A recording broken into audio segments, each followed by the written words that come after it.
판사 불신 시대에 아주 불난데 기름을 부은 사람이 문형배 헌법재판소장 권한대행인데요. 권순일, 유창훈, 우리 악명 높은 판사 됐죠. 차은영, 무슨 등등등등. 그런데 문형배가 떠올랐는데요. 어떤 분이 이걸 올려주셨네요. 대하고등학교 15회 카페방입니다. 거기를 보니까 인기 글 보기가 있어요. 그 카페에서 가장 많은 조회수, 댓글 수가 올라간 글 탑 100을 보실 수 있다 이런 건데 거기에 보니까 스웨덴 누드 해변 전경, 유부녀의 속살, 가정부 길들이. 나 미치겠다. 이런 사람입니다. 자세히 설명하기도 민망한데. 그러니까 어떤 분이 또 이렇게 포스터를 올려줬네요. 음란수계. 지금 내란수계로 윤 대통령을 몰고 있는데 어떤 분이 이렇게 포스터를 만들어서 지금 아름다운 몸매, 처제와 보낸 밤, 대하고의 그 카페에 있던 거라는 겁니다. 나에게 뭔가를 알게 해준 여인, 야릇한 어쩌고, 아내 친구의 딸아이를 통째로. 이거 다 읽기가 뭐하다. 세대과 추억, 처제와 보낸 밤 이렇게. 지금 문제가 되는 게 11살 어린아이의 그 영상이 거기에 있다는 거 아니에요. 그거는 이제 보기만 해도 처벌입니다. 그리고 이제 단체로 이걸 영상을 보고 이제 올리고 이런 거 올린 사람이 물론이고요. 그래서 그 단체방에 이 사람 다 처벌받습니다. 그 중에 하나가 문형배고요. 그래서 오늘 아침에 아동 성착취물 시청한 문형배 고우동창 카페를 고발하는 기자회견을 가졌는데요. 고발인들이 주장하는 게 이겁니다. 미성년자의 건전한 교육 환경과 학생회 부모 학부모 교사의 안전보호를 목적으로 하는 학생 학부모 교사 인권보호연대네요. 여기 대표라고 하는 분이 인권보호연대 대표가. 회원수는 그것도 꽤 많은 것 같아요. 학부모들로 구성되어 있다고 합니다. 대다수가. 그래서 이 문형배를 고발한다고 오늘 서울경찰청 앞에서 기자회견을 했네요. 자, 그런데요, 이 영국에서는 야동본 판사는 파면합니다. 이 기사 나온 거 보시죠. 영국 법원이 사무실서 음란 영상 본 판사 3명 파면했습니다. 그 자체로 파면. 그러면 영국이 우리보다 이제 민주주의라든가 모든 면에서 선진국이잖아요. 그건 인정할 건 인정해야죠. 지금 우리가 지금 졸부가 돼서 잘 살게 됐다고 하지만 영국의 민주주의하고 수준이 그렇죠. 우리는 아직은 좀 우리가 좀 따라가야 할 미국이나 영국. 그런데 또 영국에서 그런 일이 있었어요. 가짜 뉴스 이제 그 MBC나 JTBC처럼 하면은 45년 된인가 6년 된 40 몇 년 된 유수의 방송사가 문 닫았습니다. 가짜 뉴스로. 그럼 MBC는 가짜 뉴스가 몇 개예요, 벌써. 그러니까 그게 영국이에요. 근데 영국에서 실제로 사무실서 음란 영상 본 판사 3명 파면인데 문형배는 본 정도가 아니라 10년인가요? 10년이 넘게 그 카페에서 어마어마하게 봤다는. 그런데 자, 이런 판사들만 있느냐? 양심적인 판사들이 있습니다. 오늘 나온 뉴스를 보니까요. 그 조선일보에서 윤준 전 서울고법원장 인터뷰를 실었는데요. 사법 신뢰가 무너졌다. 법원 난한 사건, 서부지법 사태도 법원도 스스로 돌아봐야 한다. 그 사법부 자성을 촉구하는 퇴임사가 화제입니다. 법원에 대한 국민의 신뢰와 사랑이 확고했더라면 감히 그런 일이 벌어졌을까? 그 서부지법 사태는 법원의 책임이다. 신뢰가 잃었다 이런 얘기인데요.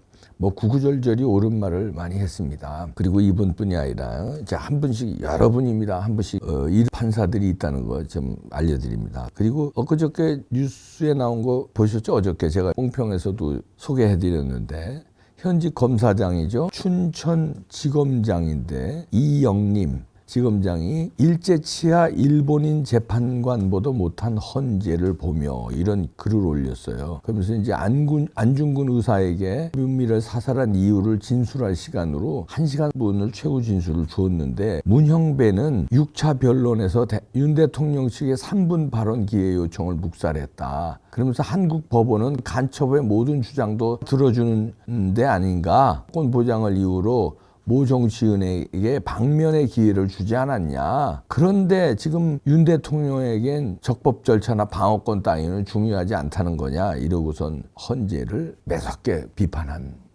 그다음에 임병렬 청주지법원장 아시죠? 얼마 전에 윤 대통령 영장 발부한 판사들 책임이 없냐? 책임져야 된다 이런 글을 써서 이제 굉장히 그 보수 우파들의 영을 받았는데요. 임병렬 법원 청주지법원장이 그때 게시판에 법원 내부 게시판입니다. 쓴 거는 아주 의미 있는 글이었죠. 공수처는 수사권이 있냐? 수사권이 있습니까? 이런 글을 통해서 비판했는데요. 공수처가 대통령에 대한 내란 사건을 검찰에 하더라도 검찰에서 내란죄 수사를 처음부터 다시 하겠다고 했다. 이거 공수처에게 내란죄에 대한 수사권이 없다는 걸 전제로 하는 것이다. 이러면서 공수처에서 청구한 체포영장과 구속영장을 발부한 판사들은 아무 책임이 없는 것인가? 책임져라 이런 얘기죠. 임병렬 법원장 아주 제대로 된 목소리를 냈는데요. 임병렬 법원장이 그래서일까요? 딸에 인사이동 있었잖아요. 법원. 거기서 법원장에서 물러나셨네요. 밀렸네요. 그리고선 프로필 경력을 보니까 지금은 부장판사로 돼 있네요. 2025년 2월부터 2월까지 청주지방법원장이었는데 그럼 이제 법원장에서 이제 하차를 시켰다는 얘기인데 조희대 대법원장님 왜 이러십니까? 신진우 부장판사 지금 거기 잘하고 있거든요. 수원지방법원에서 그 이재명 사건 두루두루. 근데 딴 데로 보내고 그다음에 김동현은 딴 데로 보내야 될 사람인데 거기는 유임시키고 이 조희대 대법원장 그리고 이 바른말한 임병렬 법원장은 법원장에서 청주지방 같은 또 법원의 부장판사로 망신 주기로 또 내려버렸네요. 조희대 대법원장이 이래서 이거 우리가 조희대 너마저 배반하냐 지금 이런 말들이 많이 나오고 있습니다. 헌법재판소 권한대행 이런 이 문형배 음란 입에 담지도 못하고 지금 헌재 막 엉터리로 운영하죠. 조희대 대법원장 그렇죠. 오동훈 공수처장은 수사 지금 받아야 돼요. 지금 그 다 나왔죠. 이게 사법의 중심에 있는 기관장들이 대법원장 이상한 인사 이동하고 지금까지 취임사하고 다른 얘기하죠. 헌재 재관을 운영하는 헌재 재판 소장 권한대행 음란 그렇죠. 이러니까 법원이 지금 신뢰를 잃었는데 그럼 이런 제가 쭉 몇 분 소개했죠. 더 있습니다.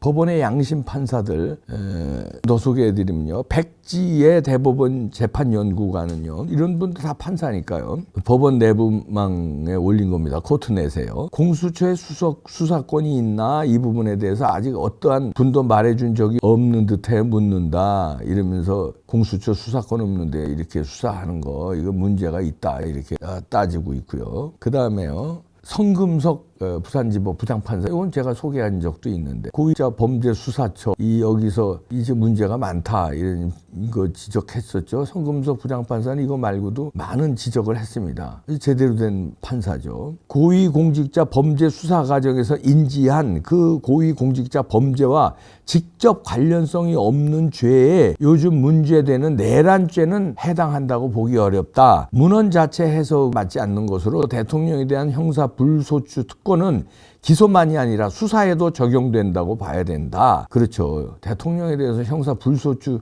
그 특권이 있는데 왜 그걸 안 지켜주느냐 이런 얘기입니다. 그리고 그래야 공소시효가 정지되는 효력과 일맥상통하게 된다. 결론적으로 공수처는 대통령에 대한 요즘 문제되는 사안에 대해 수사 및 기소권이 없다고 봐야 된다. 이렇게 비판했었죠. 그리고요. 성금석 부장판사 그랬고요.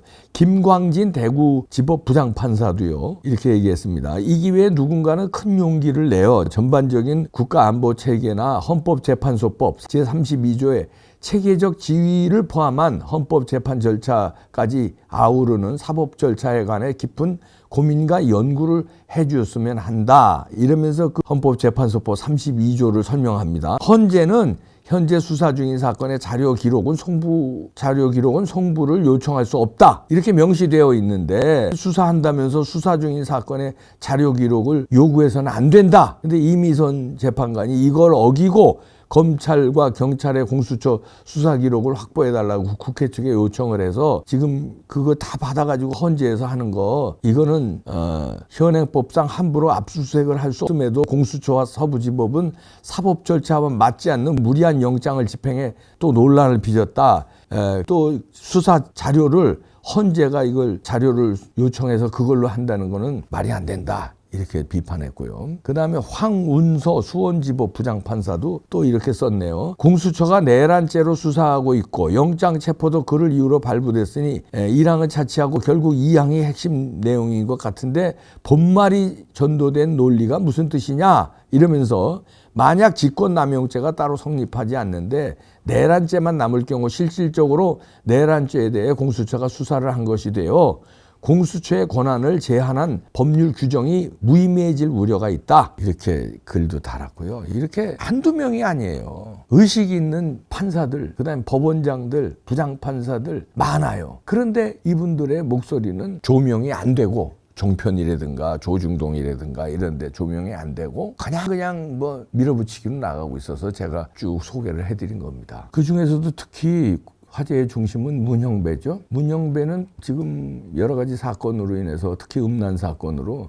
판단할 자격이 상실했습니다. 그런 자가 권한대행으로 헌법재판소를 운영하는 게 말이 됩니까? 빨리 헌법재판소가 살아날라 문형배가 사퇴를 하든가 최소한 대통령 탄핵건에 대해서는 나는 의견을 못하겠다 이렇게 얘기해야 되는 거 아닙니까? 그렇지 않으면요 어떻게 되겠습니까? 그 결과 나온 게. 제 친구 중에 하나가 이렇게 알려왔더라고요. 똑똑한 친구인데요. 학교 때 반장 도맡아서 하고 뭐 동창회 뭐 회장도 하고 이런 똑똑한 친구입니다. 방법이 없는 게 아니다 이러면서 헌재에 지금 한 두세 분은 올바른 생각을 가지고 있다는 거 아니에요? 그래서 우리가 기대하는 건 3명의 기각을 우리가 희망하고 전망도 하고 그러잖아요. 2명은 확실한 것 같다는 거예요, 기각이. 근데 1명이 아리까리 성함 되면은 부담 느끼실까봐 제가 일부러 성함은 안 됩니다.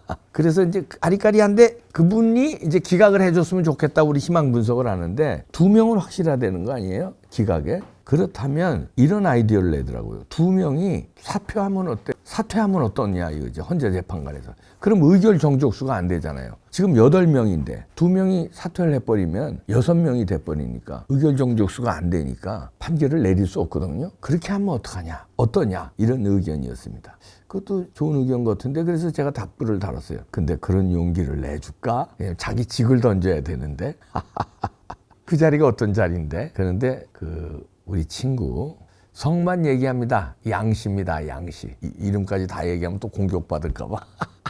아주 똑똑한 친구예요. 양씨. 그 친구의 의견 제가 소개합니다. 2분이 진짜 용기를 내서 국가의 명운, 사활이 걸린 거니까 나의 어떤 명예 이런 거 내려놓고 헌법재판관이라면 얼마나 큰 명예예요. 그런 거 아직 임기가 그분들이 많이 있어도 나라를 위해서 우리 국민들을 위해서 또 법치를 위해서 작게는 헌법재판소를 위해서 이거 헌법재판소가 잘못하면 문 닫을 수 있어요. 국민한테 완전 신뢰를 잃었어요 지금. 그러니까 헌법재판소의 유지를 위해서라도 임당수에 몸을 던지는 그 자세로 사임해주면 어떠냐. 의결 정족수를 아예 그냥 그런 의견이었습니다. 그거나 아니면은 3분이 톡 떨어지게 기각 의견을 내주시고 둘 중에 하나 해주시기를 기대합니다. 부탁도 드리고요.